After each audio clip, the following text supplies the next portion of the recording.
우리 다 무너뜨려지리라. 한번 해보고 시작. 다 무너뜨려지리라. 아멘. 마가복음 13장은 종말장입니다. 예수님께서 예루살렘 성전이 무너질 것을 예언하고 있기 때문입니다. 유대인들에게 이 예루살렘 성전은 자신의 삶의 모든 것이었습니다. 그래서 성전이 무너진다는 것은 종말을 의미하고 있었습니다. 1995년 8월 15일 광복절날 서울 한복판에서 엄청난 사건이 벌어지고 있었습니다.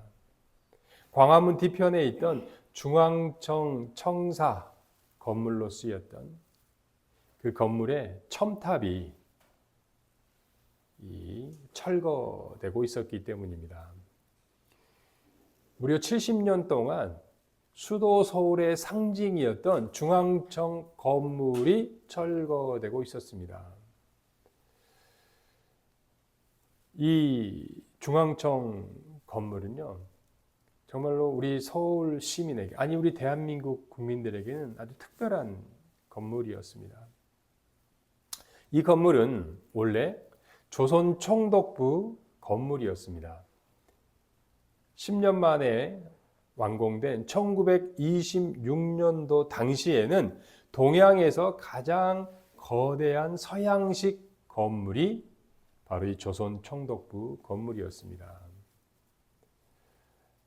유럽에서 수입해온 고급 재료와 흰 대리석과 샹드리에로 치장된 이 건물은 당시 동양에서 가장 화려한 건물이 되었습니다.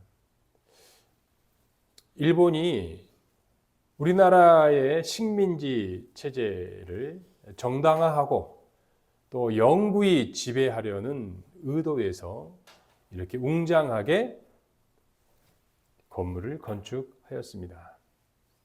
해방 후에 이 건물은 미 군정청과 제헌국회로 사용되어 대한민국 초대 정부 수립 선포식이 거행되기도 했습니다. 나중에는 정부 총사로 사용되어 근현대사에 중요한 일이 일어난 역사적 현장이 되었습니다.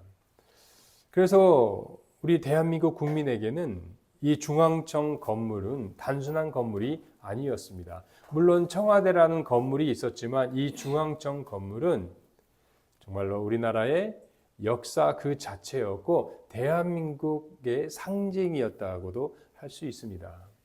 그런데 온 국민이 지켜보고 있는 가운데 눈앞에서 그 역사의 현장이 무너지고 있는 모습은 충격 그 자체였던 것입니다. 그런데 여러분, 사실은 진작 무너져야 되고 진작 사라져야 했다는 것이죠. 광복 후에도 무려 50년 동안, 광복 후에 무려 50년 동안이나 수도 서울의 중심부에 우뚝 자리를 잡고 있었기 때문입니다. 이 건물이 사라지자 일제청산의 잔재의 뿌리가 뽑히기 시작이 되었기 때문입니다. 예루살렘 성전이 무너진다는 것은 어떤 의미가 있고 예수님께서는 그때 무엇을 하라고 했는지 오늘 본문을 통해서 살펴보도록 하겠습니다. 첫째, 시작.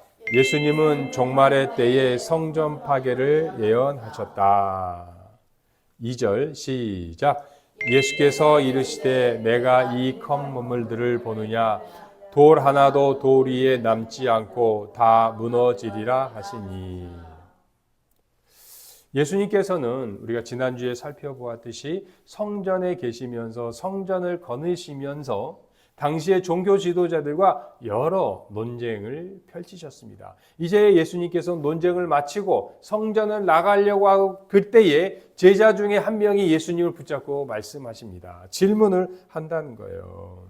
1절에 보니까 선생님이요, 보소서 이 돌들이 어떠하며 이 건물들이 어떠하리까? 라고 질문을 한다는 거예요. 근데 사실 제자의 이 질문은요, 질문이라기보다는 선생님, 이 성전 너무너무 아름답지 않습니까? 라고 감탄을 하고 있는 것입니다.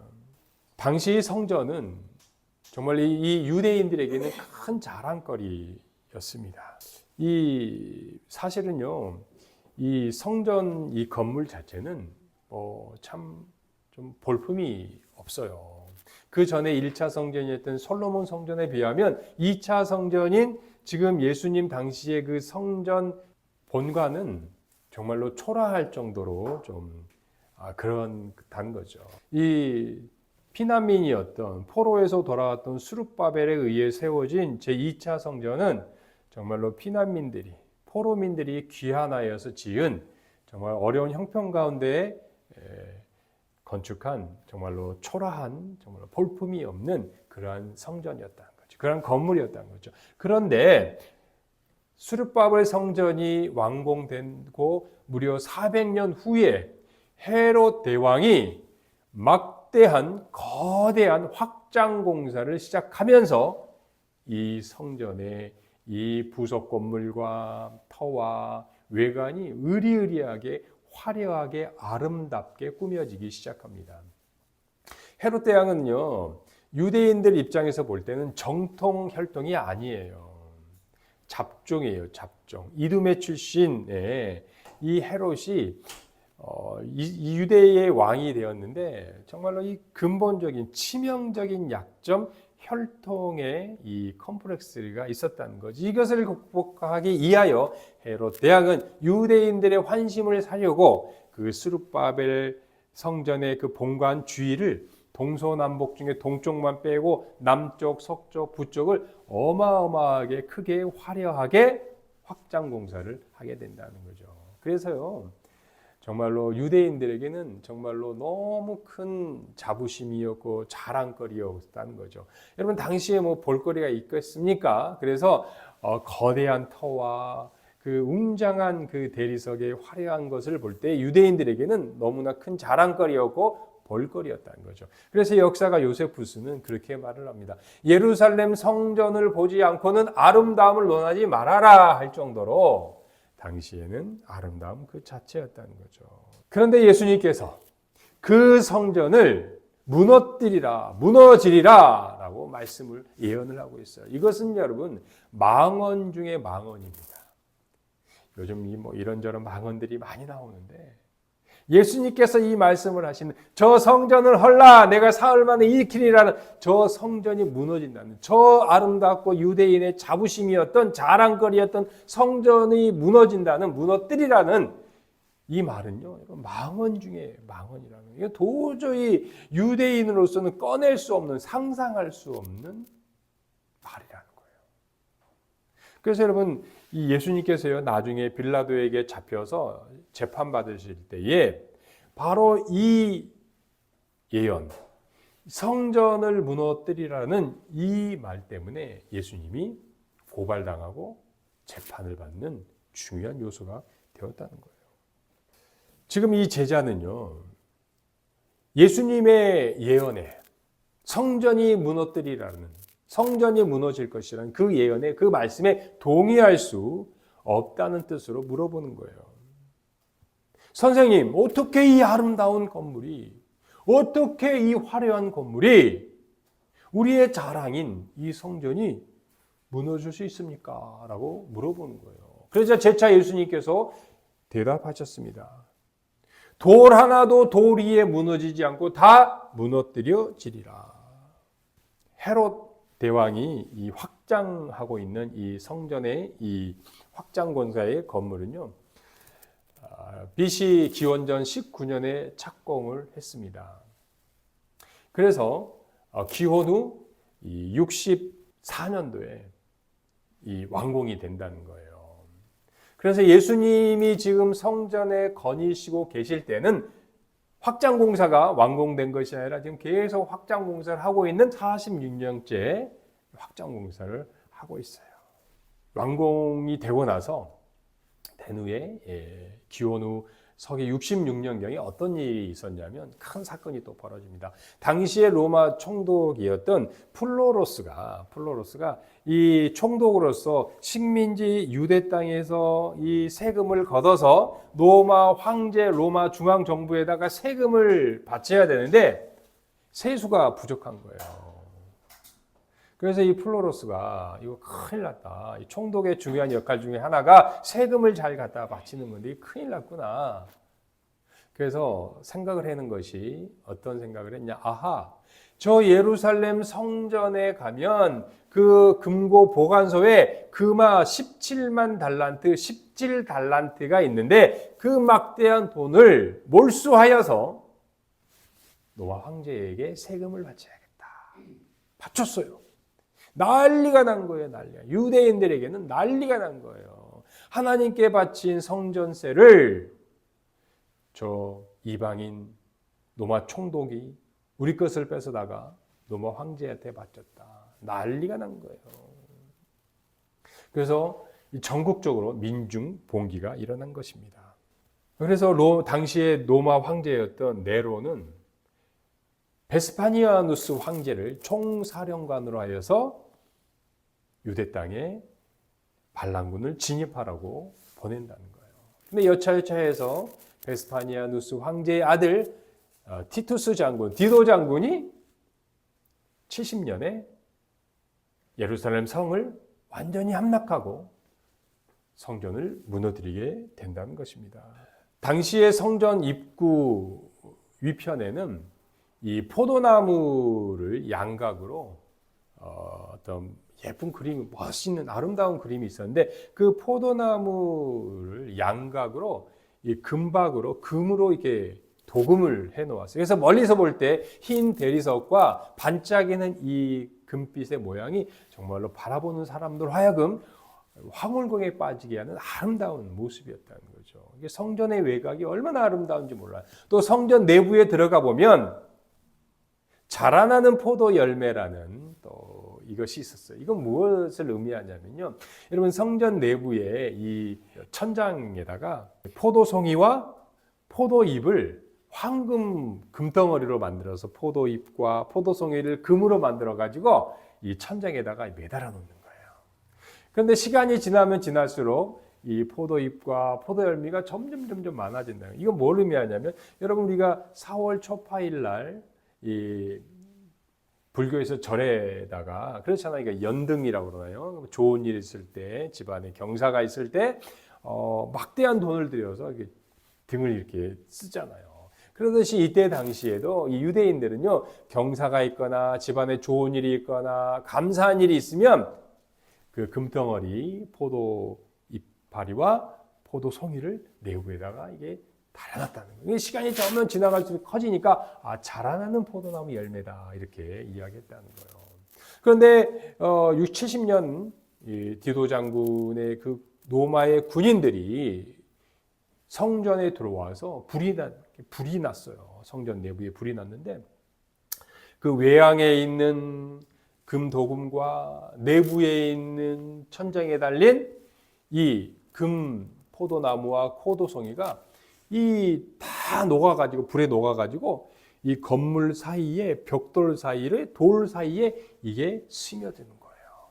그래서 그 금물이 스며 들어간 금판을 떼어내고자 로마 군인들이 돌 위에 돌 하나 남기지 않고 모두 무너뜨리는 사건이 벌어진 거예요. 바로 이 예수님의 이 예언의 말씀이 바로 성취가 되어졌다는 거죠. 여러분 사람들은요 자기의 부를 자랑하려고 금으로 성전 외양을 치장하였습니다. 자신의 공로를 드러내려고 내부에 금 포도송이와 금 이파리를 매달아 놓았습니다. 인간의 자랑, 인간의 노력, 인간의 자부심이 결국은 그들이 그렇게 소중하게 여겼던 아름답게 여겼던 예루살렘 성전을 무너뜨리는 돌 하나 남기지 않고 돌을 다 무너뜨리는 원인을 제공하고 말았다는 것입니다. 여러분 성전의 건물의 외양에 집중할 것이 아니라 예수 그리스도께 집중하시기를 바라겠습니다.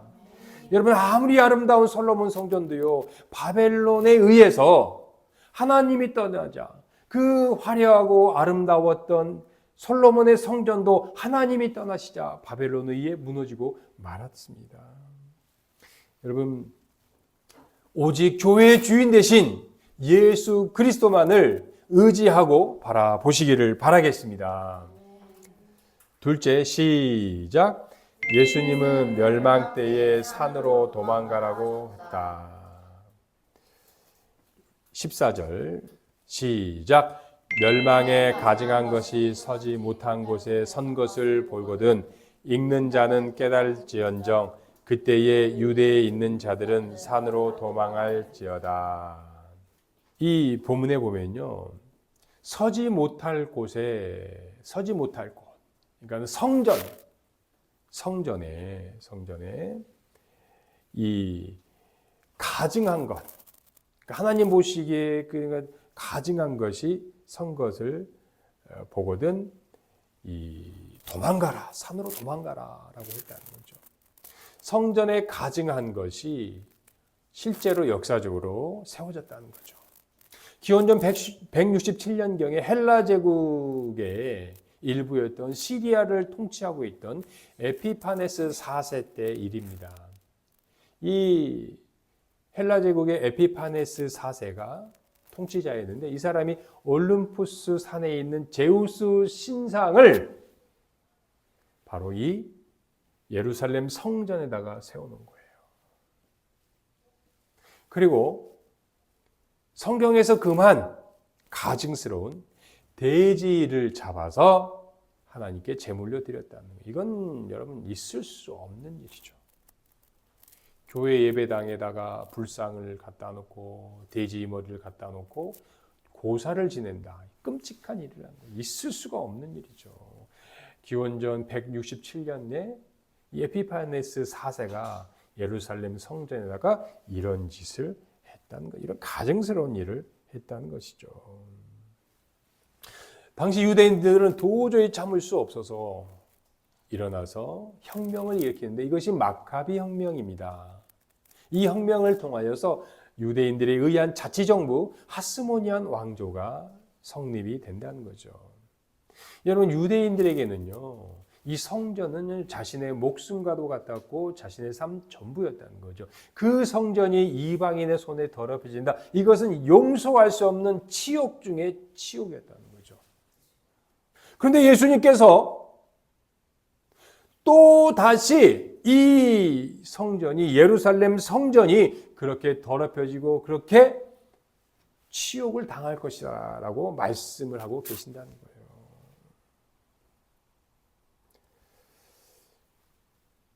성전에 멸망에 가증한 것이 선다라는 이 끔찍한 말씀은요, 이것은 종말, 세상의 종말을 유대인들에게는 의미하는 거였습니다. 예수님의 예언의 말씀처럼 예수님이 돌아가시고 37년 후인 67년경에 실제로 그런 일이 일어났습니다. 이방인의 손이 아니라, 이방인에 의해서가 아니라 유대인의 손에 의해서 이런 일들이 일어났다는 것이죠. 67년경에 이 기살랴의 요한이라는 사람이 열심당원들을 동원해서 이 예루살렘 성과 예루살렘 성전을 점령하게 됩니다. 불법적으로 자격 없는 대제사장을 세웠어요. 그러니까 많은 유대인들이 거기에 대해서 항의하자 무차별하게 잔혹하게 동포 유대인들을 죽여버리고 말았다는 거죠. 그리고 그 예루살렘 성전에서 이방인도 하지 않는 그 가증스러운 신성 모독을 하게 된다는 것이죠. 이렇게 더럽혀진 예루살렘 성전은 2년 후 디도 장군에 의해서 함락된 70년경에 또다시 로마인의 손에 다시 한번 더럽혀진다는 것입니다.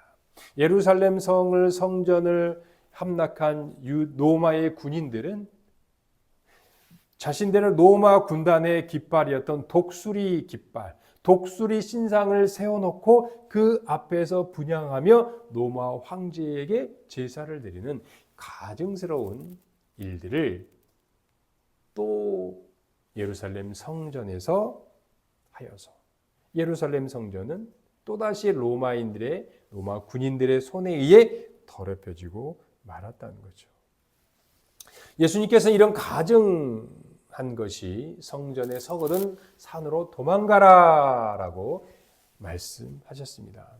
실제로 우리 기독교인들은, 예수님을 믿는 기독교인들은 예수님의 말씀을 기억하고 이때 펠라 성읍으로 도망을 갑니다.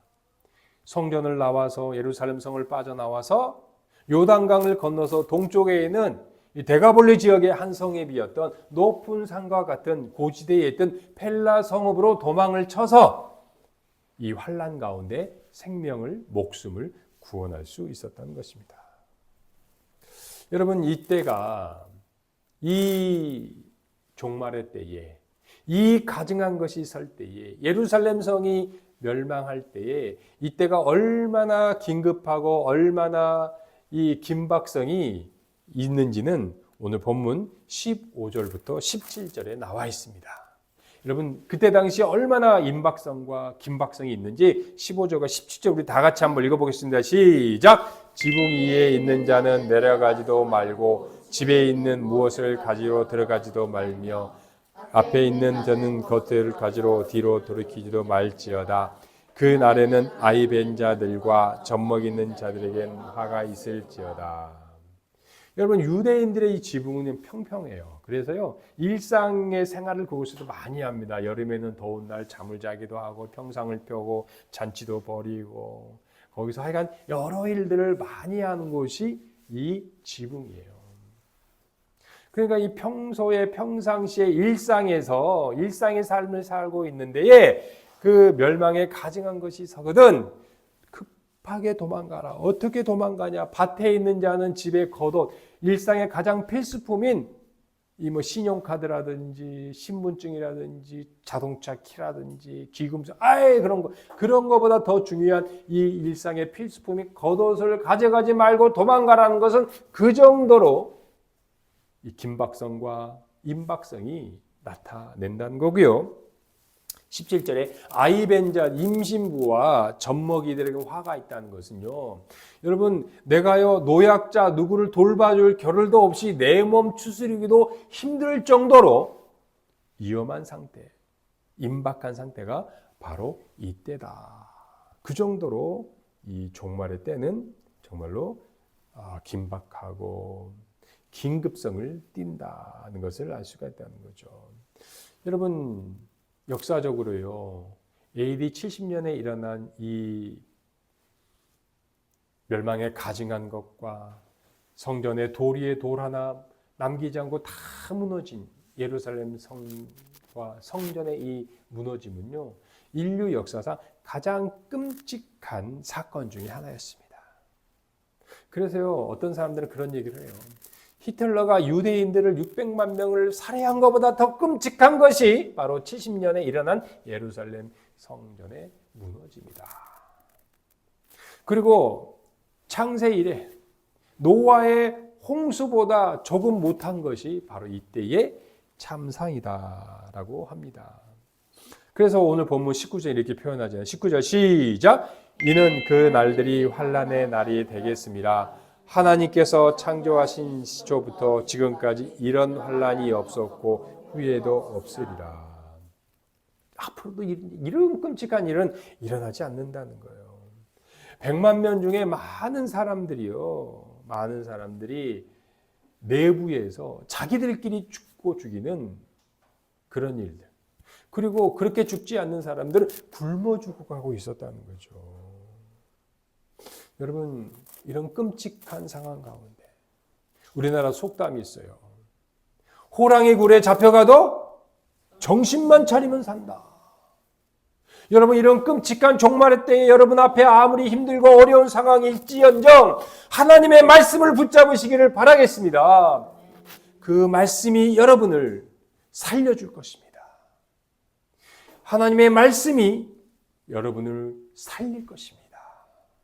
여러분 말씀을 기억하고 말씀을 붙잡으시기를 바라겠습니다. 셋째, 시작. 예수님은 종말의 때에 기도하라 하셨다. 18절 시작. 이 일이 겨울에 일어나지 않도록 기도하라. 여러분 어려움을 만나면요, 여러분 해야 할 일이 있습니다. 어려움을 만났다. 꼭 해야 될 한 가지 일이 있어요. 한번 따라해 봅시다. 기도합시다. 기도하면 돼요. 여러분 예수님은요, 우리가 어려움 만났을 때에 넉나가는 것을 원치 않으시고 우리가 기도하기를 원하십니다. 이 유대 지역은요, 겨울이 우기예요. 우리나라는 여름철날 장마 가지고 또 홍수가 나잖아요. 유대의 땅은요, 이 겨울이 우기예요. 겨울에 비가 많이 내린다는 거예요. 그래서 와디라고 해요. 와디는 뭐냐면 실개천. 여름철 비가 오지 않은 여름철에는요, 그냥 이게 시냇물이 그냥 조금 더 흐르지 않는 겨우 흐르는 그런 것을 와디라고 그러는데, 그래서 우리 이 개봉동의 이 목감천보다도 더 작은 것이 이 와디라고 그래요. 근데요, 여러분, 이 겨울이 되면 비가 내리게 되면요, 한강만큼은 아니지만 큰 홍수가 나고 창수가 나서 범람하여서 그 조그만 또랑이요, 어마어마하게 큰 강이 된다는 거예요. 이게 유대인의 지역의 와디의 특징이라는 거죠. 그래서 여러분, 겨울이 되면, 창수가 나면, 홍수가 나면 와디가 큰 강이 되기 때문에 건너기가 힘들다는 거예요. 도망가기가 어렵다는 거예요. 그래서 이런 환난과 어려움이 겨울에 오지 않도록 기도하라라고 하였습니다. 여러분, 하나님의 계획은 바꿀 수가 없어요. 내가 금식한다고, 내가 철회한다고 하나님의 뜻은 변치 않습니다. 하나님께서 예루살렘 성을 무너뜨리고 예루살렘 성전을 무너뜨리려는 그 하나님의 계획은 변치 않아요. 바뀔 수가 없어요. 그렇지만 그 환난과 그 어려움 가운데에서도, 예루살렘 성이 무너지고 성전이 무너지는 그 가운데에서도요, 하나님은 하나님의 택한 백성들을 피할 길을 주시고 도망가게 하시고 생명을 살려주십니다. 여러분, 그래서요, 우리가 왜 기도를 해야 되느냐? 성전 파괴, 예루살렘의 멸망은 피할 수 없지만 우리의 생명은 살릴 수가 있기 때문이죠. 여러분, 기도하면 창수와 홍수가 나는 그 어려움 속에서도 피할 길을 찾아주시고 우리를 그 환난에서 건져 주실 것입니다. 그래서 20절에 이렇게 말씀하십니다. 20절 시작.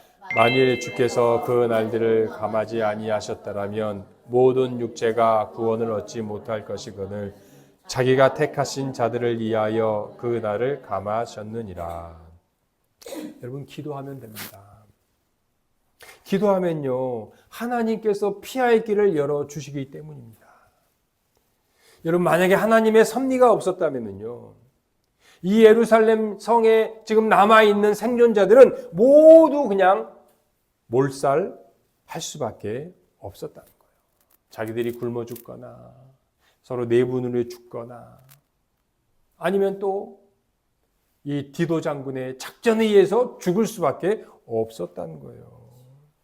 여러분, 당시에 총사령관이었던 디도 장군은요, 정말로 끔찍한 작전을 실행하고 있었어요. 그 작전이 뭐냐면, 예루살렘 성을요, 로마 군인들이 포위하고 나서 어떻게 했냐면요, 개미 새끼리 한 마리 못 들어가게, 못 나오게 포위 작전을 펼쳤어요. 먹을 거, 마실 거, 입을 거 들어가지도 못하고 나오지도 못하는 완전 공수를 금지하는 포위 작전을 했다는 거죠. 이 디도 장군의 계획에 의하면 그 생존자들이 이제 다 굶어 죽어야 돼. 굶어 죽어야 돼요. 그리고 작전을 펼치고 있는데 어느 정도 이제 효과가 나타나고 있는데 갑자기 난데없이 계획이 없이 이 로마 군인들이 갑자기 헷가닥한 것처럼 우르르 그 예루살렘 성으로 난입하고 만 거예요. 한 무리의 이 로마 군인들이 사령관의 말도 듣지 않고 자기들이 우르르 들어가니까 그 많은 로마의 군인들이 예루살렘의 성으로 들어간 거예요. 난입사건이 벌어진 거예요. 그래서 애초의 계획이 무산된 거예요.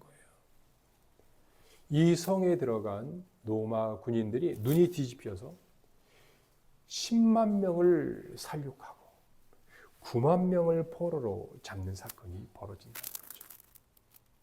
그런데 여러분, 만약에 로마 군인들이 미친 듯이 난입하지 않았다면 거기 있는 사람 다 죽었어야 돼요. 군인들이 난입할 때에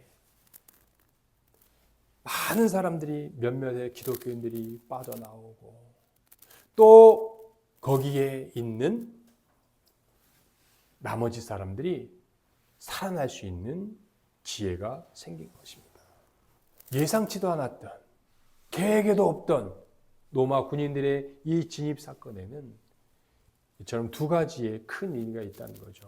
첫째는 몰살 위기에 있는 많은 사람들이 또 예상치 않게 애초에 계획이 없이 많은 사람들의 생명을 살릴 수가 있었다는 것이죠. 여러분, 하나님은요, 어떠한 위기 가운데에서도 우리를 건져주시고 살려주십니다. 여러분, 기도할 때 피할 길이 열리고요. 여러분, 어떤 상황, 어떤 환경 가운데서도 하나님께서는 우리에게 생명의 길을 인도해 주십니다. 여러분, 핍박과 환난을 당할 때에 포기하거나 절망하지 마십시오. 여러분, 그때에 성령님께서 여러분과 함께해 주실 것입니다. 여러분, 내가 어떻게 해야죠? 내가 어떤 말을 해야 될까요? 너무너무 무한해요. 당황스러워요. 여러분, 내가 어떤 말을 해야 될까요? 어떤 행동을 해야 될까요? 여러분, 염려하지 마시길 바랍니다. 기도하시면 성령님께서 여러분과 함께 하셔서 여러분에게 지혜를 주실 것입니다. 11절 시작. 사람들이 너희를 끌어다가 넘겨줄 때에 무슨 말을 할까 미리 염려하지 말고 무엇이든지 그때에 너희에게 주시는 그 말을 하라. 이는 너희가 아니요 성령님이시라. 여러분, 종말과 같은 어려움과 환난 가운데에서도 성령님께서 여러분과 함께하고 계심을 믿으시기를 바라겠습니다. 둘째, 로마 군인들이 예기치 않게 갑작스럽게 예루살렘 성으로 진입하여서 어떤 일들이 일어나게 됐느냐. 두 번째는요, 예루살렘 성전의 건물의 돌 위에 돌 하나 남지 않고 다 무너뜨려졌어요. 그 로마 군인들에 의해서 무너뜨려졌다. 좀 전에 이야기했듯이요.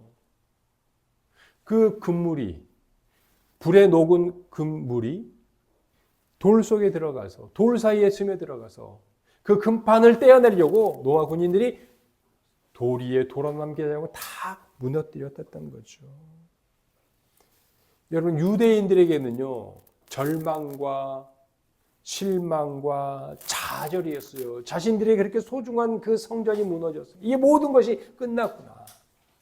그러나 여러분, 그 눈에 보이는 성전이 무너지자 참 성전이신, 새 성전이신, 영원한 성전이신 예수 그리스도가 보이기 시작하고 새 성전이신 예수 그리스도가 드러나기 시작했다는 것입니다. 서두에 말씀드렸듯이요. 조선 총독부 건물이 사라지자 마치 베일에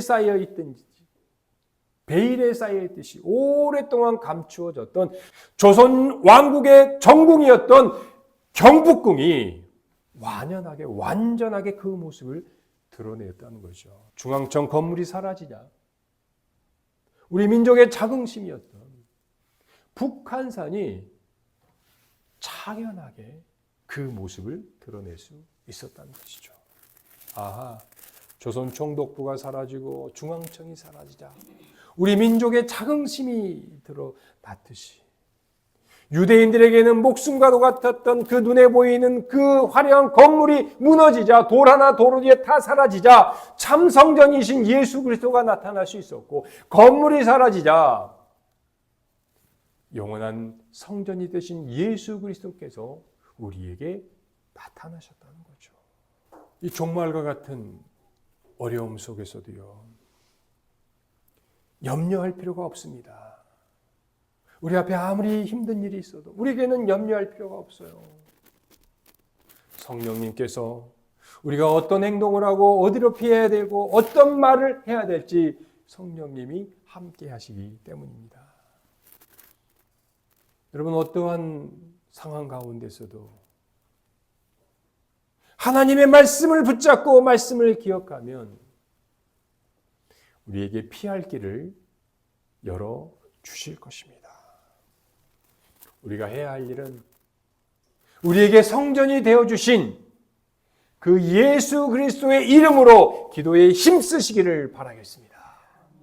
기도드리겠습니다.